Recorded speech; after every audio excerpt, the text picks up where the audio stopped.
আমার প্রিয় মানুষটাই আমারে বলছিল, জান তুমি আমার সাথে কখনো বেইমানি কইরো না। হায়, আজকে ওই মানুষটাই আমার সাথে বেইমানি করলো। আজ তুমি চলে যাবে অন্য কারো হাত ধরে, আমি না হয় চলে যাব 3.5 হাত মাটির তলে।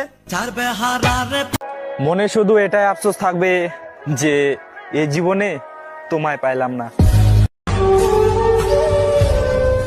আপনারে তো বুঝাইতেই পারলাম না, তাই নিজেরই বুঝিয়ে নিলাম আমি আপনার যোগ্য না।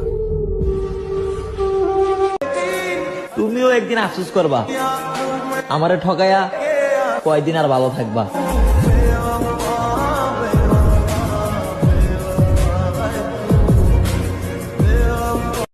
হায় ভালোবাসা, পাগলা ঘুমায় অন্য কারো বুকে।